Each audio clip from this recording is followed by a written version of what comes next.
Hey Aries, thanks for checking out your weekly forecast. This is for Aries, Sun, Moon, and Rising. I'm labeling it October 3rd through the 9th, but you might stumble upon this in a few weeks, months, years. It's all good. You're going to see it whenever you're meant to hear the messages. Keep in mind this is a general reading. Not every single message is going to resonate, and that's okay. You take what does and you leave what doesn't. Without further ado, my dears and my darlings, let's see what we have coming up here for the Aries Collective. The first card coming up is the Page of Pentacles. So some of you could be dealing with an earth sign person or a youthful earth sign person at that. Earth sign is going to be Taurus, Scorpio. I don't know why I keep wanting to say Scorpio. Scorpio is not an earth sign. It's a water sign. I got Scorpio on the brain. Please forgive me. But it's going to be an earth sign person. It's going to be Taurus, Capricorn, or Virgo. If you have earth sign placements, there's going to be maybe changes or shifts happening for you in those houses, or you might be focusing on those areas of your life. Now, the Page of Pentacles for me is a card that comes up a lot of the time when we're getting really serious about what we've been doing to improve our financial situation and getting really serious about our finances and our time and our energy. You might be looking at things and saying, well, here's the things I've been busy doing. Is it worth my time? What am I getting out of it? How can I get more out of what I'm doing? Sometimes we try really hard to make more money. Page of Pentacles can come up when we're getting smarter with the money that we have. And we're coming up with long-term solutions to improve the financial situation.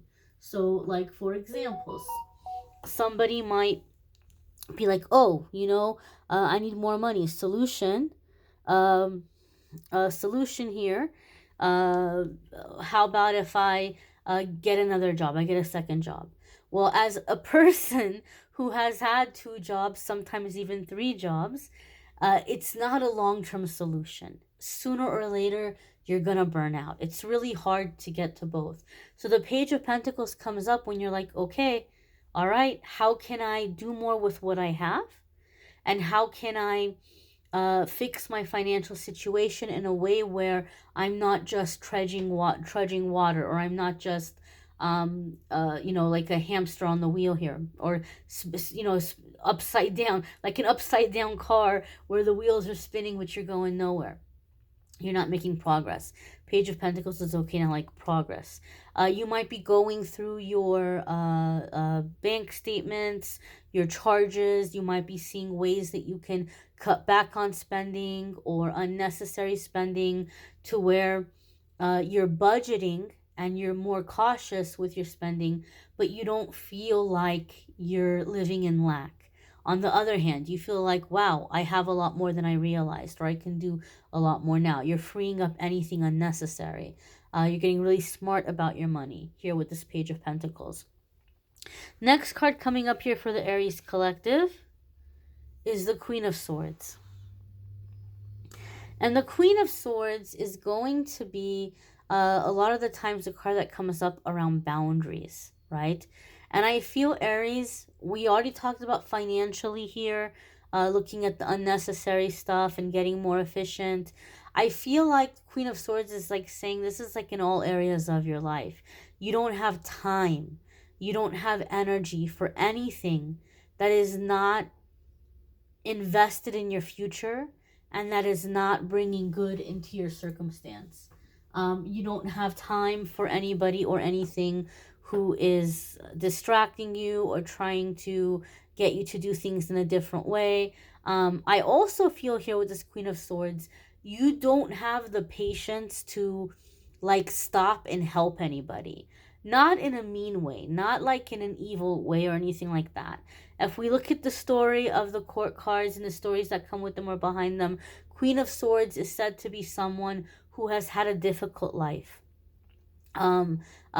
Sometimes she is referred to as the orphan and the widow. Now, I'm not saying that you're going to end up orphaned or widowed, so please don't panic. But like this is the degree to which the Queen of Swords has had to do everything by herself and still rose into power. right? And still kept her crown and kept her power. And so you just might be of the energy of like, look, I've had to do everything by myself. So it's not that I don't have compassion. I can't stop here and carry you. I'm busy keeping myself going. I'm busy getting over my obstacles and my challenges. I can't take you on my back and carry you. And so you might be setting boundaries with people, or you might be just telling people, like, I can't listen to your problems right now, or I'm sorry, I'm not available to talk, or I'm sorry, I can't help you out with this right now. Some of you might even be like MIA. You might not be answering phone calls or messages, and your friends are like, Aries, where are you? What happened? And you're just really focused on what needs to be done and really focused on getting structure and order in your life. I do feel that some of you may also be cutting somebody or something out for the benefit of your children. Those of you who are parents, there might be something that you feel like, this is a negative influence on my child, or I don't want my children to be around this. And so you may be cutting out certain habits, certain sources of income, relationships even, but you might just be deciding, I don't want this around my kid. And a lot of you are getting really focused on really being the one that breaks those generational curses, and helps your children to be in like better energy, and not have to repeat the things that you're currently unlearning, right? You're stopping that cycle. You're stopping that pattern and that chain. The next card that's coming up here for the Aries collective, speaking of children, is the Six of Cups, right? I don't feel that this is going to be reconciliation, honestly, especially with this Queen of Swords. If anybody is showing up to try to reconcile, you're not having it. You're not having it. With that Queen of Swords, you're not having it. And so, but the Six of Cups can be childhood and the energy of children. We just talked about how a lot of you are cutting out certain influences for the sake of your children, for the betterment of their life.